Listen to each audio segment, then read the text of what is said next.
పవన్ కళ్యాణ్ గారు డిప్యూటీ సీఎంగా బాధ్యతలు స్వీకరించిన తర్వాత ఈ 5.5 నెలల పరిపాలన ఎట్లా ఉందనుకుంటున్నారు? పవన్ కళ్యాణ్ గారు చాలా మెచ్యూర్డ్ పొలిటీషియన్గా వ్యవహరిస్తున్నారు. ప్రతిదీ కూడా ప్రజల సమస్యలు ఏంటి, గతానికి ఇప్పుడు తేడా కనిపిస్తుంది అంటారా? ఈయన ఈ శాఖ తీసుకున్నాక గ్రామాల్లో పల్లె పండుగలు కానీ తాగునీరు కానీ పవన్ కళ్యాణ్ గారు ఇంపార్టెన్స్ ఇచ్చారు. చాలా అవసరం. ఎందుకంటే ఆరోగ్యానికి సంబంధించింది కనీసం మంచినీళ్ళు మంచిగా ఉండాలి కదా, ఆరోగ్యానికి సంబంధించింది దాని మీద గ్రామానికి సంబంధించి ప్రజలు గ్రామ సభలు నిర్వహించుకొని అభివృద్ధి కార్యక్రమాలకి ప్రజలను కూడా ఇల్లు బిల్డ్ చేసే విధానం మళ్ళీ ఆయన తీసుకొచ్చారు. గ్రామాల ప్రజలంతా కూర్చొని వాళ్ళు మనందరం మాట్లాడుకుని ఏం కావాలనేది వాళ్ళు చేసుకోగలిగిన వాళ్ళు చేసుకోవడం. సో ఈ గ్రామ సభలు అనేవి డిప్యూటీ సీఎం అయి కూడా సొంత డబ్బులు ఖర్చు పెడతా విరాళాలు కానీ గ్రామాల్లో కానీ ఇస్తూ ఉన్నారు. అంటే ఈ వ్యవహార శైలితో రాజకీయాల్లో కొత్త మార్పుకి నాంది పలికారు అనుకోవాలా ఎట్లాగా? ఆయన అంటే దట్ షోస్ ఈ సిన్సియారిటీ అండ్ ఆనెస్ట్. అంటే ఆయన చాలా సిన్సియర్గా ఆనెస్ట్గా వర్క్ చేయడంతో పాటు నేను సనాతన ధర్మ పరిరక్షకుడు అని చెప్పి సనాతన బోర్డు ఏర్పాటు చేయాలని ముందుకొచ్చి ఒక పొలిటీషియన్ మాట్లాడడం అనేది ఇది మన భారతదేశం అండి. హిందూయిజంను కాపాడుకోవాలి. మనం హిందూయిజం మీద చాలా చెప్పాలంటే దాడి జరుగుతుంది. అంటే వీటికి సంబంధించి దీని తర్వాత ఆ స్టేట్మెంట్ ఆ గ్రాఫ్ తర్వాత ఒక్కసారిగా ఇండియా లెవెల్లో కళ్యాణ్ గారికి బాగా క్రేజ్ వచ్చింది. జాతీయ స్థాయికి ఎదిగారండి. మంచి లీడర్గా గుర్తింపు పొందారు. ఆయన భావాన్ని ధైర్యంగా చెప్పడం అనేది కూడా గొప్పదనం అండి. అంటే ఆయన కొంచెం వేరే అగ్రెసివ్ ఉంటారు అనే వ్యక్తులు ఇవాళ అధికారం వచ్చిందంటే ఆయన పనితీరు చూసి ఒక మాట కూడా మాట్లాడలేని పరిస్థితి. ఆయన పోర్ట్ఫోలియో మీద కాన్సన్ట్రేట్ చేసి ఆయన గ్రామాలకి మ్యాక్సిమం చేయాలండి. నిజంగా గ్రామాల్లో అనేక రకాల అవస్థలు పడుతున్నారు. అంతే గ్రామాలకి కాపులకు సంబంధించి కార్పొరేషన్ చైర్మన్గా ఈ ప్రభుత్వం కూడా నియమించింది. కార్పొరేషన్ ద్వారా కాపులకు ఎట్లాంటి ప్రయోజనాలు కలగాలి, ఉపాధి అవకాశాలు కూడా కల్పించాలి. స్మాల్ స్కేల్ ఇండస్ట్రీస్ కానీ కాటేజ్ ఇండస్ట్రీస్ కానీ వాళ్ళు పెట్టుకునేటట్లయితే వాళ్ళకి ఏదో సీడ్ మనీ అని అది కొంత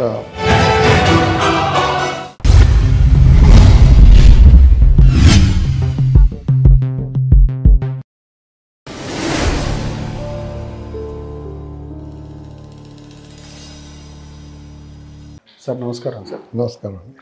సార్, పవన్ కళ్యాణ్ గారు డిప్యూటీ సీఎంగా బాధ్యతలు స్వీకరించిన తర్వాత ఈ 5.5 నెలల పరిపాలన ఎట్లా ఉందనుకుంటున్నారు?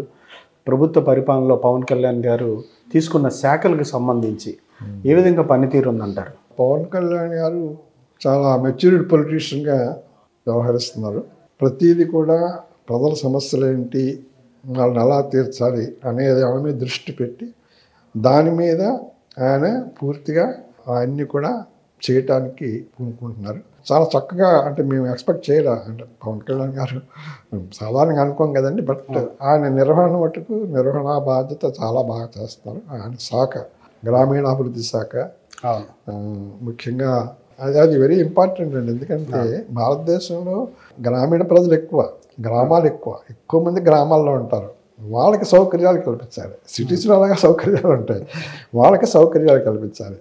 ఎందుకంటే మనం dependent on villages, rural areas మనకి.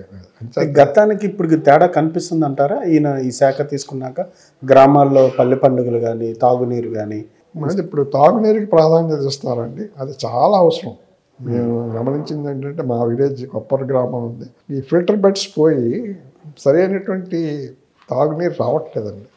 సో దానికి పవన్ కళ్యాణ్ గారు ఇంపార్టెన్స్ ఇచ్చారు. చాలా అవసరం. ఎందుకంటే ఆరోగ్యానికి సంబంధించింది కనీసం మంచినీళ్ళు మంచిగా ఉండాలి కదా, ఆరోగ్యానికి సంబంధించింది దాని మీద ఆయన ప్రత్యేకమైన శ్రద్ధ వహిస్తున్నారు. నిజంగా చాలా గ్రేట్ అండి. అంటే ర్యాండమ్గా వెళ్ళిపోతారు పొలిటీషియన్స్. అంటే ఏదో అక్కడ అది కట్టాం ఇక్కడ ఇది కట్టాం ఏదో చేసాం అది చేసాం అంటారు, శంకుస్థాపన వాటికి వెళ్ళిపోతాం.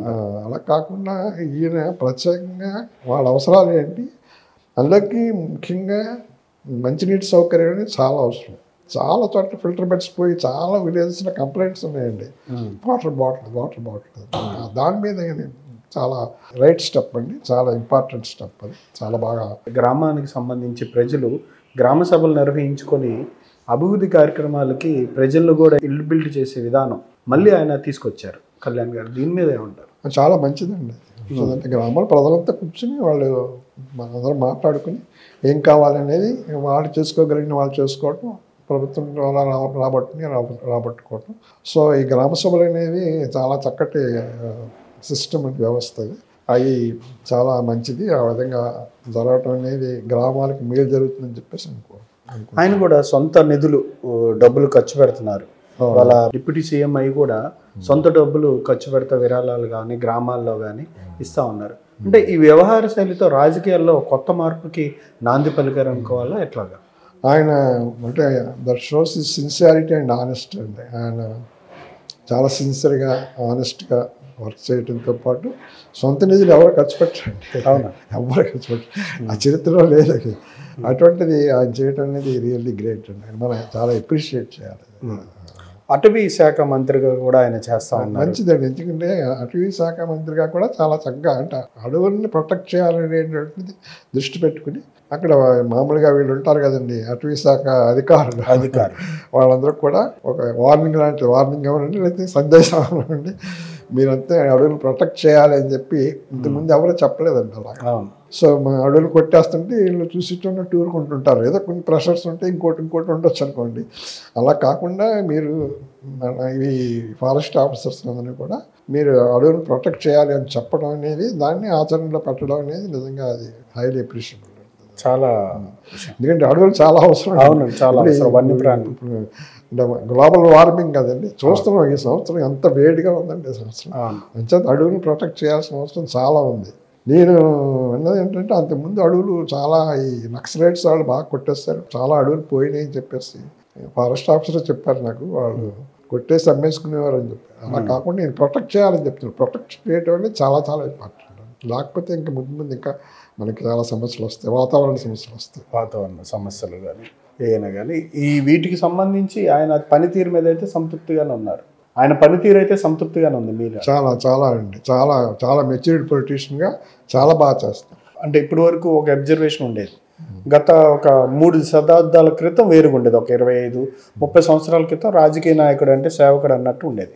కానీ ఈయన సనాతన ధర్మ పరిరక్షకుడు అని చెప్పి సనాతన బోర్డు ఏర్పాటు చేయాలని ముందుకొచ్చి ఒక పొలిటీషియన్ మాట్లాడడం అనేది ఆయన కెరీర్కి ఇబ్బందికరంగా ఉంటుందని చెప్తా ఉంటారు. కానీ ఈయన ఆ విధంగా స్టేట్మెంట్ ఇవ్వడం, సనాతన ధర్మానికి పరిరక్షకుడిగా మనమంతా పూనుకోవాలని హిందువులకు సంబంధించి ధర్మం గురించి మాట్లాడే దీన్ని మీరు ఎట్లా చూస్తారు? ఈ మన భారతదేశం అండి, భారతదేశం హిందూయిజంని కాపాడుకోవాలి మనం. ఎందుకంటే హిందూయిజం మీద చాలా చెప్పాలంటే దాడి జరుగుతుంది చెప్పాలంటే. అటువంటి హిందూయిజంని మనం కాపాడుకోవాల్సిన అవసరం ఉంది. మన సనాతన ధర్మం అంటే పవిత్రమైంది, ఒక సన్మార్గంలో నడిపించేదండి, మనుషులు ఒక సన్మార్గంలో నడిపించేది.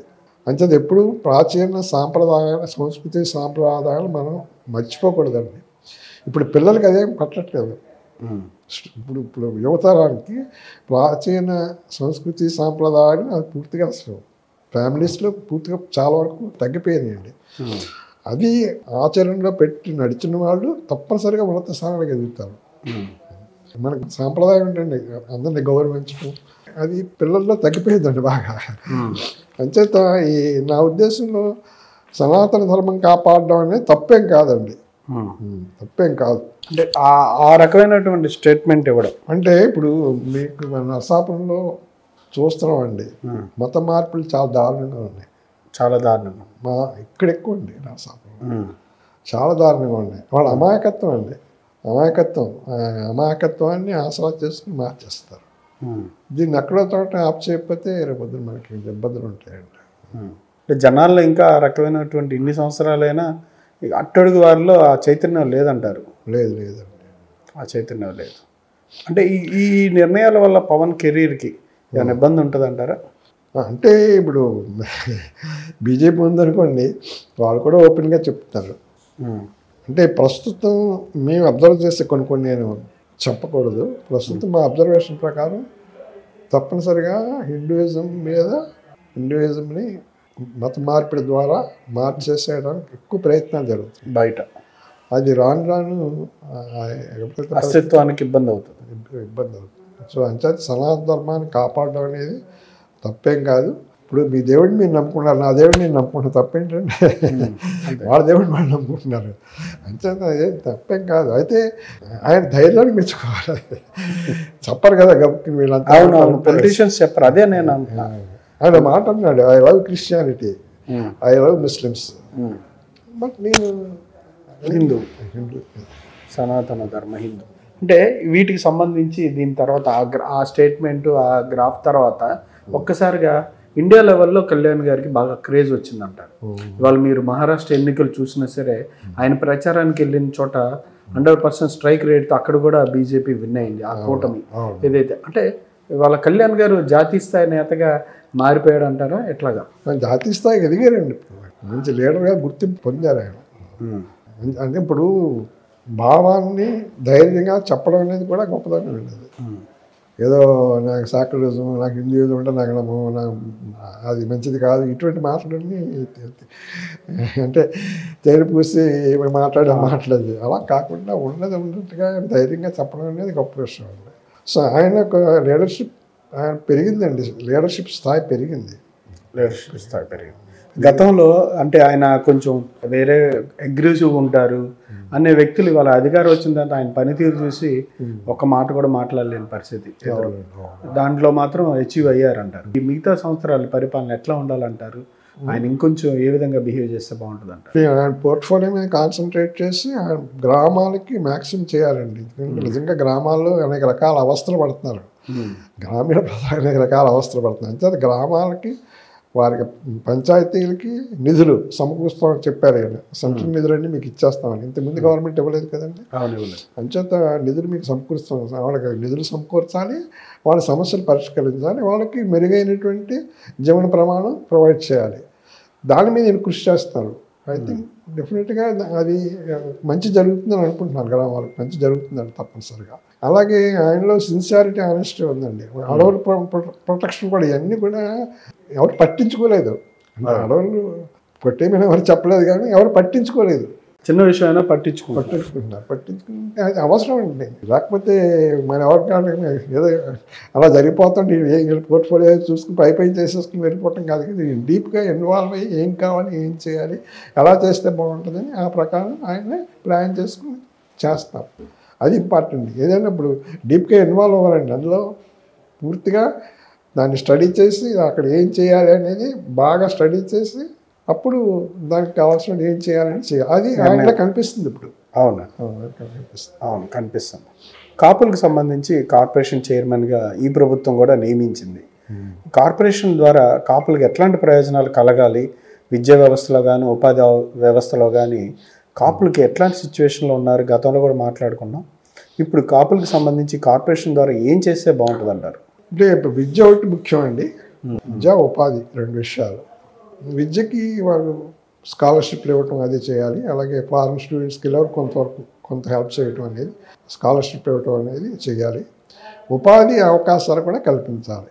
ఉపాధి అవకాశాలు కల్పించడం అంటే వీళ్ళు ఏదైనా ఇండస్ట్రీస్ అవి స్మాల్ స్కేల్ ఇండస్ట్రీస్, పెద్ద ఇండస్ట్రీస్ అలా పెట్టలేరనుకోండి, స్మాల్ స్కేల్ ఇండస్ట్రీస్ కానీ కాటేజ్ ఇండస్ట్రీస్ కానీ వాళ్ళు పెట్టుకునేటైతే వాళ్ళకి ఏదో సీడ్ మనీ అని కొంత మనకి కొంత లోను, కొంత సీడ్ మనీ అలాగా హెల్ప్ చేస్తే కొంత వాళ్ళకి ఉపాధి కూడా కలుగుతుంది. అంటే అందరూ చదువుకోరు కదండి, అందరూ చదువుకుని ఉద్యోగాలు చేయరు, అందరూ చదువుకోరు. ఫస్ట్ చదువుకునే వాళ్ళందరూ ఉద్యోగాలు చేయరు. సో కొంతమందిలో వాణిజ్యం వైపు వెళ్తారు, వాణిజ్యం వైపు కానీ పరిశ్రమలు కానీ వెళ్తారు. వాళ్ళకి కొంత లోన్స్, తక్కువ ఇంట్రెస్ట్తో లోన్స్, కొంత సబ్సిడీ అవి చేస్తే బాగుంటుంది. దీని ద్వారా అంటే ఎవరైతే పేదవారిగా ఉన్నారో కాపుల్లో ఉపయోగం కలిగిద్ది అంటారా? అంత ఎక్కువగా జరగలేదు, అంటే దానికి అసలు గత 5 ఏళ్ళు అయితే ఆయన ఏం చేయలేదు. అంతకుముందు ఏదో కొద్దిగా జరిగింది, కానీ కొంత జరిగింది రండి, కొంతమందికి లోన్స్ ఇవ్వటం అనేవి చేశారు. ఇంకా ఎక్కువ జరగాలండి, ఇంకా ఎక్కువ జరగాలంటారు. రాజకీయంగా కూడా ప్రాధాన్యత కల్పించాలంటారా కాపులకు సంబంధించి? అది కాపు కార్పొరేషన్ చేయలేరు కదండి, వాళ్ళ పరిధిలోకి రాదు. అంటే రాజకీయంగా వీళ్ళు ముందుకెళ్ళాలి అంటే అదే వీళ్ళంతా కూడా ఐకమత్యం అనేది లోపిస్తుంది. దానికి కారణాలు ఏంటి ఎవరు చెప్పట్లేదు. దానికి కారణాలు ఏంటి, అవి ఎలా ఓవర్కమ్ అవ్వగలం అది చెప్పాలి. అంటే మనకి ఈ క్యాస్ట్ సిస్టము భగవద్గీతలో చెప్పబడింది. భగవద్గీత అంటే 5,000 సంవత్సరాల కిందట అది. క్రీస్తు పూర్వం 3,000 సంవత్సరాలు, ఉజ్జామ గారు 3,000 సంవత్సరాలు అంటే 5,000 సంవత్సరాల కిందట. అందులో భగవద్గీతలో బ్రాహ్మణ, క్షత్రియ, వైశ్య, శూద్రులు అని అందులో మెన్షన్. అంటే అప్పటి నుంచి కాస్ట్ సిస్టమ్.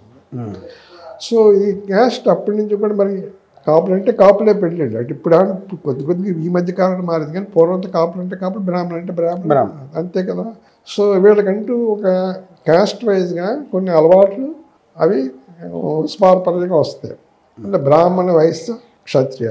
ఇప్పుడు బ్రాహ్మణులు ఉన్నారు, వైశ్యాస్ ఉన్నారు, వాళ్ళు నాన్ వెజిటేరియన్ తినరు, సాఫీగా మాట్లాడతారు. రాజులు కూడా చాలా మర్యాదగా మాట్లాడతారు. వీళ్ళందరూ కూడా సాఫ్ట్ స్పోకెన్ పీపుల్, అంటే సౌమ్యంగా మాట్లాడతారు, లౌక్యం ఉంటుంది. అవి మనలో లేవు, ఎక్కువగా చెప్పలేము. అది మరి వ్యవసాయ కుటుంబాలు అవటంలో, ఇంకోటి అవటంలో మరి మనలో లేవు. అదే మన డ్రాబ్యాక్ అండి. అంటే తర్వాత అనాదిగా గ్రామాల్లో బ్రాహ్మలు, వయస్సులో వాళ్ళు ఉన్న పెత్తందారితనం కాపులు చేశారండి. కాపు టోళ్ళలో పెత్తందారితనం కాపులు చేస్తారు. నా చిన్నప్పుడు మా ఊళ్ళో కాపుల ముందు బీసీలు కానీ ఎస్సీలు కానీ మాట్లాడడానికి వీల్లేదండి. అవరి నుంచి ఉండాల్సింది. ఆ విధమైన పెత్తందారి అలవాటు పడిపోయి అది పోలేదండి, కొంచెం ఉండిపోయింది. ఇప్పుడు తలకిందులు అయిపోయిందండి. మా ఊళ్ళో బీసీలు ఎస్సీలు బ్రహ్మాండంగా చదివేసుకున్నారు. మా ప్రిన్సిపాల్ గారు కూడా మా ఊరే, మా స్వగ్రహం, బ్రహ్మాండంగా చదివేసుకున్నారు. కాపుడు వ్యవసాయంలో ఉండిపోయి వాళ్ళ ఆస్తులు తరిగిపోయినాయండి. ఇక ప్రణాళిక మద్దతు లేదు కాపులకి. అంతేతో ఎక్కువ మంది పిల్లలు కంటే మేము తమ్ముడుగురం అండి, మా బ్రదర్ సిస్టర్స్ ఎంత బాగానే ఉన్నాం అనుకోండి. సో ఎక్కువ మంది పిల్లలు, ఒక 50 ఎకరాలు ఇస్తుంటే 4 పిల్లలు, అనేటికి 10 ఎకరాలు 12 ఎకరాలు, మళ్ళా 3-4 పిల్లలు, అలా తరిగిపోయింది. తర్వాత వీళ్ళు సంపాదన మీద కూడా ఎప్పుడు దృష్టి పెట్టలేదు, ఉన్నది తిని బతకటం. రాజులు ఏం చేస్తారంటే, రాజులు కమ్మవారు ఏం చేస్తారంటే సంపాదన ఎన్ని ఉంటే ఏదో ఒక సంపాదన చెయ్యాలి, బిజినెస్ ఇంకోటి. మన వాళ్ళు సంపాదన మీద దృష్టి లేదు, ఉన్నదే తిన్నారు, అది ఆశలు తరిగిపోయినాయి. సో బాగా వెనకబడిపోయాం. ఈ మనకి మరి ఒకంత అహం అనేది ఉంది ఖచ్చితంగా, అందులో సందేహం లేదు. తర్వాత విమర్శనాత్మక ధోరణి ఒకటి ఉందండి మనకి. బ్రాహ్మణుడు ఎప్పుడు మనకి తీయగా మాట్లాడతారు. అవును, వైశ్యాస్ తీయగా మాట్లాడి వ్యాపారం చేసుకుని బ్రహ్మాండంగా సంపాదించారు. రాజులు తీయగా మాట్లాడి మంచి మంచి పదవుల్లోకి వెళ్ళిపోయారు. అది మనకి చేత కాలేదు. కమ్మవారు నేర్చుకున్నారు, కమ్మవారు కూడా కమ్మగా మాట్లాడతారు. అది మనం నేర్చుకోవాల్సిన అవసరం ఉంది. లౌక్యం అనేది అవసరం సార్. లౌక్యం అందరితో మంచిగా మాట్లాడడం, దానికి ఏం ఖర్చు అని కాదు. అనవసరంగా వాళ్ళు అటువంటి వీళ్ళు ఎటువంటి వాడు మనం అనాల్సిన పనే ఉందండి. పని లేదు, నీ పని అనేది నువ్వు చూసుకో. ఎవరు కనపడినా మర్యాదగా మాట్లాడు చాలు, ఇంకేం అక్కర్లేదు. అది మనం డెవలప్ చేసుకున్నప్పుడు మనకి మన ఐక్యత వస్తుంది. మనల్ని విమర్శించుకుంటున్నాం. ఆ విమర్శనాత్మక ధోరణి మానాలండి. కమ్మవారి నాకంతా కమ్మ ఫ్రెండ్స్. కమ్మవారిని ఎప్పుడు విమర్శించుకోరు, రాజులు ఎప్పుడు విమర్శించుకోరు. మనం మట్టుకు మరి చాలా దారుణంగా విమర్శించారు మన నాయకులు. అంటే నిర్మాణాత్మకమైన విమర్శ చేయొచ్చు, అంతేగాని అనవసరంగా మరి ఎక్కువైనటువంటి విమర్శలు కూడా. సో ఇప్పుడు మనం ఆ స్థాయిలో, మన స్థాయిలో కూడా, కింద స్థాయిలో కూడా అందరూ తప్పులు ఎంచుతాం మనం. అవును, అది ఎంచకూడదండి. ఇప్పుడు బ్రాహ్మణులు ఉన్నారు, మన తప్పులన్నీ వాళ్ళకి తెలుసు, కానీ మాట్లాడరు. తప్పులన్నీ కాదు, ప్రతి వాళ్ళు తప్పు చేస్తారు, కానీ మాట్లాడరండి. మనకి ఇష్టం లేని మాట వాళ్ళు మాట్లాడరండి. ఇప్పుడు కూడా ఇంకా ఆ సిచ్యువేషన్ ఉందంటారా గ్రామాల్లో కానీ? అంటే మనకి లేదు, మనకి వంశపారంపర్యంగా వచ్చేస్తుందండి. ఇప్పుడు దీన్ని మీరు ఇలా ఉండాలి అని చెప్పేవాళ్ళు లేరండి. మేము ప్రయత్నం చేస్తున్నాం అప్పుడప్పుడు మీటింగ్లు అయిన పెడితే, మేము అందరూ మంచిగా ఉండాలి, మంచిగా మాట్లాడాలి, మర్యాదగా మాట్లాడాలి అంటాం. వినేసి ఊరుకుంటారు అంతే. ఊరుకుంటే ఆచరణలో మాత్రం కొంచెం ఇబ్బందిగా ఉంటుంది. నేను యాక్చువల్గా ఒక ప్యాంప్లెట్ కూడా వేస్తాను, మాటలే ఆపరణాలని ఒక ప్యాంప్లెట్ వేస్తాను. మాటతో దేన్నైనా సాధించవచ్చు, మంచి మాటతో దేన్నైనా సాధించవచ్చు. ఇప్పుడు పొలిటీషియన్స్ అంతా, సక్సెస్ఫుల్ పొలిటీషియన్స్ అంతా కూడా అందరూ చక్కగా మాట్లాడతారు కదా, అదొక ఆభరణ వాళ్ళకి. అదొక అంచేత మాటతో దేన్నైనా సాధించవచ్చు. అది మనకి పుట్టుకతో లేదు, ఏ కారణం చేత అని. అది ఇప్పుడు మనం చెప్పేవాళ్ళు కూడా లేరు, మనం నేర్చుకునేది కూడా లేదు. దాని వరకు కొంచెం మార్చుకోవాలంటారు. అంటే ఇప్పుడు ఇంకా కొంతమంది ఉద్యోగాలు చేసేవాళ్ళు ఆల్రెడీ కొంతవరకు మారచ్చు అనుకుని వాళ్ళకి అవగాహన ఉంటుంది. కాబట్టి మామూలు సామాన్య వ్యక్తులకి తెలియట్లేదండి అసలు. ముఖ్యంగా విమర్శనాత్మక ధోరణి. ఇప్పుడు నేను మిమ్మల్ని విమర్శించాను, మీరు నాకు దగ్గర అవుతారా దూరం అవుతారా? దూరం అవుతాను. అది ఐక్యత ఎలా అవుతుంది అప్పుడు? ఐక్యత ఉండదు. సో మనల్ని మనం విమర్శించుకుంటున్నాం, అది మానేయాలి. మనల్ని మనం విమర్శించుకోవడం మానేస్తే ఐక్యత వస్తుంది. ఐక్యత వస్తుంది. సంఘటితం కావాలి. సంఘటితం కావాలి. సంఘటితం కావాలి. ఒకరికొకరు బాగు కోరుకోవాలి. అంతవరకు. Okay sir, thank you. ఇదండి డాక్టర్ సి సత్యనారాయణరావు గారితో ప్రత్యేక ముఖాముఖి.